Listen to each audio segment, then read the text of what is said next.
La cruda verdad.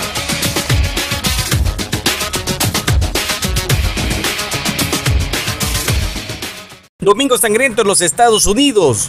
Un hombre abrió fuego este domingo en una iglesia de Texas y que dejó un saldo de más de 20 personas muertas en pleno servicio religioso en este estado del sur de ese país, aún impactado por el peor tiroteo de su historia ocurrido en octubre en Las Vegas. Los disparos comenzaron hacia las 11:30 de la mañana en la First Baptist Church de Sutherland Springs, señaló en su portal un canal de noticias locales. Según este medio, un testigo explicó que vio a un hombre ingresar a la iglesia y de inmediato comenzar a disparar sobre los parroquianos.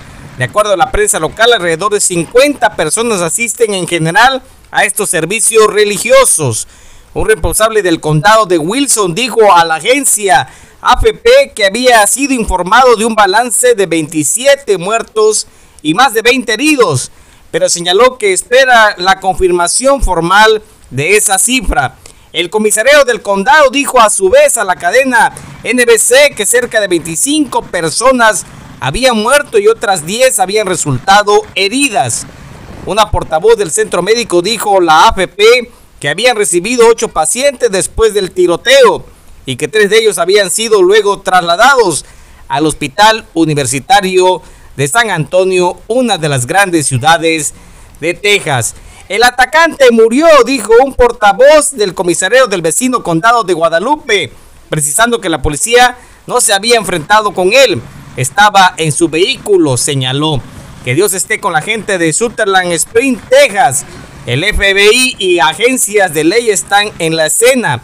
Estoy monitoreando la situación desde Japón, escribió en Twitter en su primera reacción al tiroteo el presidente estadounidense Donald Trump. El 1 de octubre Estados Unidos sufrió el peor tiroteo de su historia cuando un hombre armado disparó desde una habitación de un hotel de Las Vegas, Nevada, matando a 58 personas e hiriendo a cerca de 550 de las 22,000 que asistían a un concierto al aire libre de música country. El incidente en Texas ocurre además una semana después que un ciudadano uzbekano arrollara a peatones y ciclistas en Manhattan en una camioneta, matando a 8 personas, entre ellas 5 argentinos. 2 años antes, un supremacista blanco entró a la iglesia de Manuel en Charleston, Carolina del Sur, símbolo de la lucha de los negros contra la esclavitud, y mató a tiros a 9 personas. Todos los años, más de 33,000 personas mueren en Estados Unidos víctimas de las armas de fuego, de acuerdo a un estudio reciente. El debate sobre la reglamentación de las armas se relanza tras cada tiroteo que se registra, pero ningún representante ha tomado en serio esta situación. Así las cosas en Estados Unidos ayer domingo, que fue un domingo sangriento. Y revelan escondite fiscal de políticos y poderosos del mundo.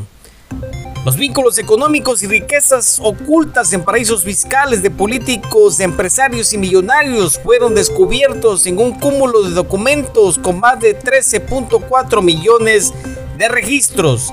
El trabajo del Consorcio Internacional de Periodistas de Investigación halló una red offshore que implica al secretario de Comercio del presidente de Estados Unidos, Donald Trump, con una compañía naviera que ha recibido más de 68 millones de dólares en ingresos desde 2014 de una empresa energética rusa con propiedad del yerno del presidente de ese país, Vladimir Putin.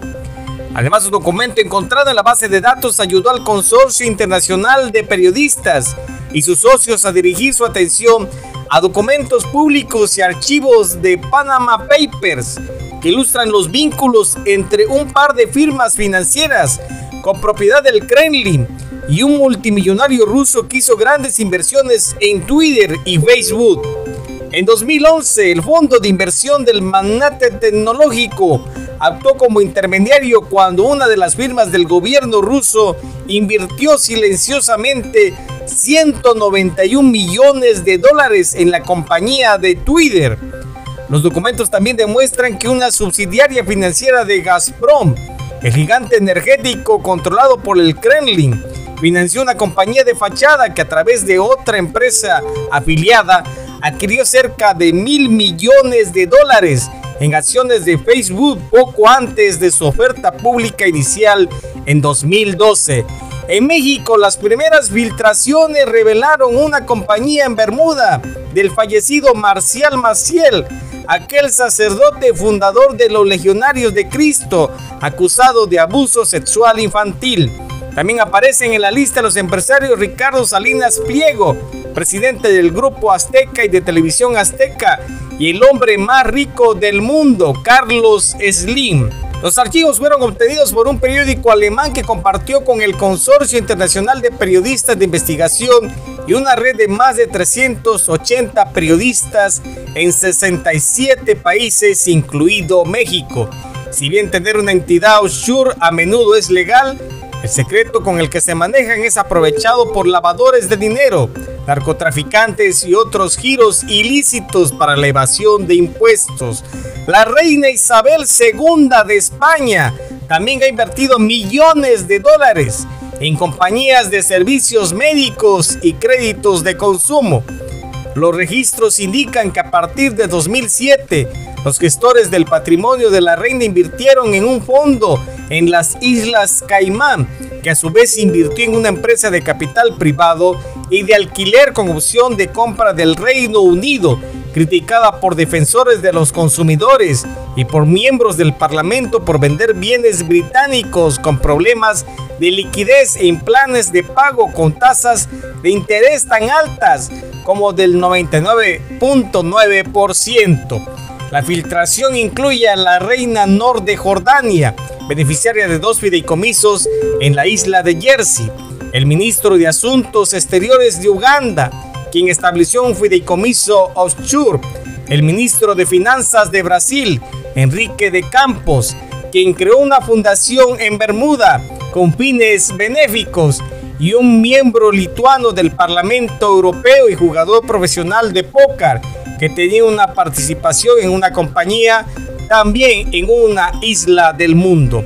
Además de revelaciones sobre políticos y corporaciones, los archivos sacan a la luz detalles sobre la vida financiera de ricos y famosos, como el yate y los submarinos del cofundador de Microsoft, el vehículo de inversión del fundador de eBay en las Islas Caimán y las acciones de la cantante Madonna en una compañía de suministros médicos.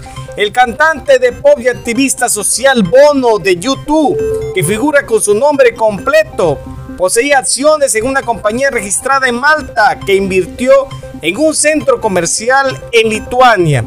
Los archivos revelan que el asesor y amigo cercano del primer ministro canadiense se asoció con otro seguidor incondicional del Partido Liberal y es miembro del Senado de Canadá para mover en silencio millones de dólares a un fideicomiso en Caimán.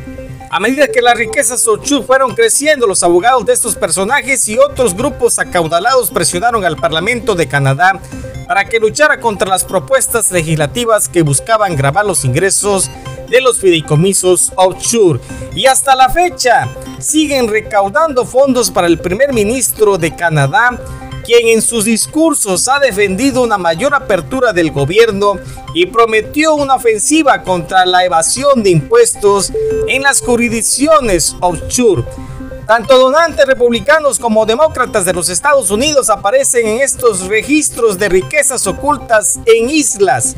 Los archivos revelan que la empresa más rentable de Estados Unidos, Apple, buscó en Europa y el Caribe un nuevo refugio tributario después de que una investigación del Senado de Estados Unidos descubriera que el gigante tecnológico había evitado decenas de miles de millones de dólares, transfiriendo beneficios a filiales irlandeses. La investigación también reveló cómo las grandes corporaciones recortan sus impuestos al crear empresas ficticias offshore para mantener activos intangibles, como el diseño del logotipo de la marca Nike y los derechos creativos de los implantes mamarios de silicona. Y esto es tan solo una parte de la investigación de los paraísos fiscales de los políticos y poderosos del mundo, quienes juegan en las grandes ligas con el dinero del mundo. Un ejemplo más de cómo las riquezas de este planeta sigue controlada por unos cuantos.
La cruda verdad.